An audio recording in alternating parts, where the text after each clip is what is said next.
नमस्ते बच्चों, कैसे हैं आप? अच्छे हैं ना? आइए आज मैं आपको एक कथा सुनाती हूँ। सुनेंगे ना आप?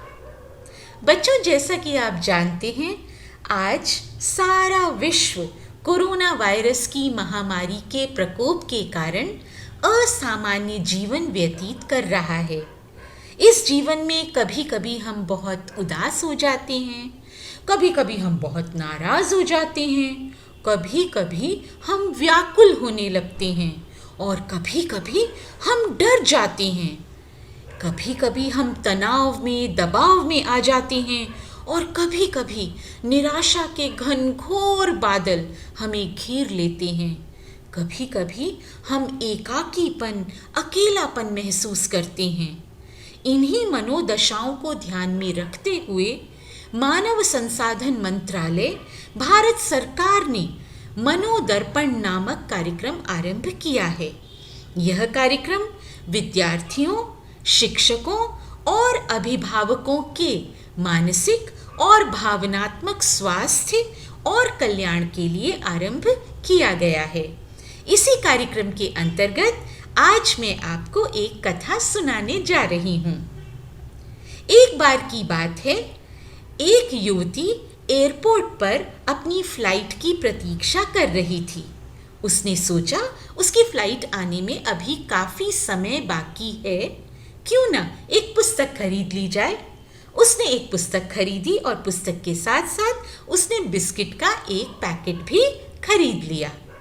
वह आराम से आकर कुर्सी पर बैठ गई। कुर्सी पर बैठकर वह अपनी पुस्तक पढ़ने लगी। उसने बराबर वाली कुर्सी पर अपने बिस्किट के पैकेट को रखा और अपना सारा सामान भी रख दिया। थोड़ी देर के बाद एक व्यक्ति आया और उसी कुर्सी पर बैठकर अपनी पत्रिका को पढ़ने लगा। युवती ने अपने बिस्किट के पैकेट में से पहला बिस्किट निकाला, लेकिन ये क्या, उस व्यक्ति ने भी उसी बिस्किट के पैकेट से एक बिस्किट निकाला। युवती को यह सब देखकर बहुत क्रोध आया, पर वह कुछ बोली नहीं। फिर युवती ने उसी बिस्किट के पैकेट से दूसरा बिस्किट निकाला और उस व्यक्ति ने भी उसी बिस्किट के पैकेट से दूसरा बिस्किट निकाला और खाने लगा। यह सब देखकर उसके गुस्से का, उसके क्रोध का कोई ठिकाना नहीं रहा, पर वह फिर भी चुप रही, कुछ नहीं बोली। उसके बाद उसने देखा धीरे धीरे दोनों ने एक एक करके सारे बिस्किट खा लिए। पैकेट में केवल एक बिस्किट बचा। युवती ने सोचा, अब देखती हूं कि यह व्यक्ति इस एक बिस्किट के साथ क्या करता है। उस व्यक्ति ने बड़ी शांति से उस बिस्किट को उठाकर उसके दो टुकड़े किए। आधा बिस्किट उसने युवती को दिया और आधा स्वयं खा लिया। ये सब देखकर युवती के क्रोध का ठिकाना नहीं रहा। उसका गुस्सा 7वें आसमान पर था। उसने जल्दबाजी में अपना सारा सामान उठाया और उठाकर वह एरोप्लेन में आकर बैठ गई। अपनी सीट पर जैसे ही वह बैठी, उसने अपना सारा सामान व्यवस्थित किया और अपने पर्स को खोला।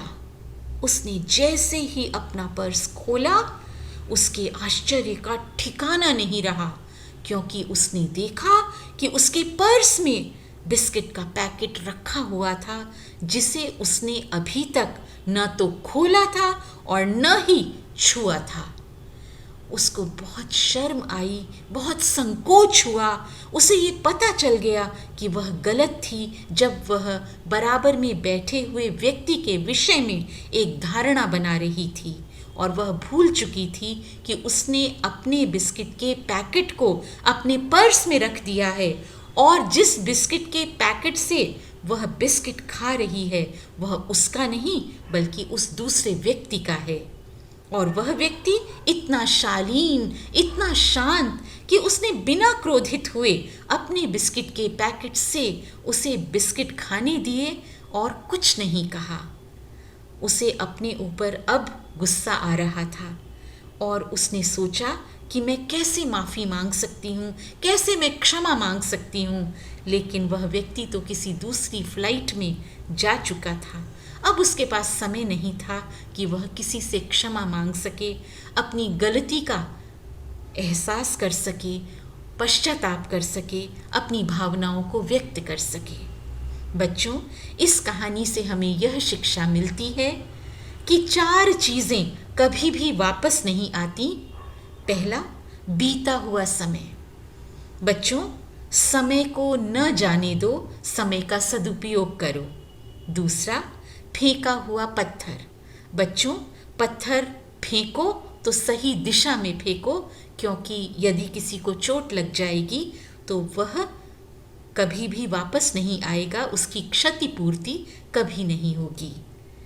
जो शब्द हम कहते हैं उन शब्दों का ध्यान रखो, क्योंकि बोले हुए शब्द कभी वापस नहीं आते, उनकी मार बहुत गहरी होती है।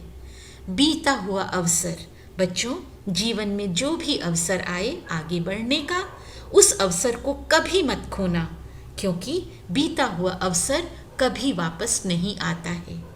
ऐसा कहा भी गया है, क्रोध से मनुष्य की मति मारी जाती है, यानी मूढ़ हो जाती है, जिससे स्मृति भ्रमित हो जाती है। स्मृति भ्रमित होने के कारण मनुष्य की बुद्धि नष्ट हो जाती है, और बुद्धि के नाश हो जाने पर मनुष्य खुद अपना ही नाश कर बैठता है। तो बच्चों, इस कहानी से हमें यह शिक्षा मिलती है कि न तो हमें क्रोधित होना है, न तो हमें आवेश में आना है। अपने मानसिक संतुलन को बनाए रखना है, अपने व्यवहार को अच्छा बनाने के लिए हंसमुख रहना है, अपने आसपास के वातावरण को सकारात्मक बनाना है। बच्चों, इस सुंदर कहानी को सुनने के लिए आप सभी को धन्यवाद। मीता गुप्ता, केंद्रीय विद्यालय पूर्वोत्तर रेलवे बरेली, मनोदर्पण कार्यक्रम के अंतर्गत आपसे विदा लेती हूँ। एक बार पुनः धन्यवाद।